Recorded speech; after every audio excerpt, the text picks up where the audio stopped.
Muling nagpaalala ang Department of Health Region 1 sa bantang posibleng maidulot ng leptospirosis dahil sa pagbahang nararanasan ngayong may sama ng panahon. Tumataas ang kaso ng leptospirosis tuwing may pagbaha dahil sa halo-halong mikrobyo at dumi na nasa tubig at maaaring makuha ng individual na lumusong sa baha ng may sugat.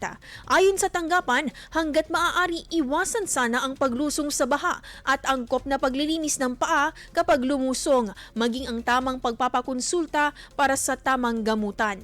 Nagpaalala rin ang tanggapan sa pag-iwas sa pag-inom ng antibiotic na doxycycline kontra leptospirosis nang hindi nagpapakonsulta dahil maaaring mawalan ng bisa ang gamot kapag hindi nainom ng tama. Samantala, bukod sa leptospirosis, dapat din umanong tutukan ng publiko ang proteksyon mula sa mga wild diseases ngayong tag-ulan.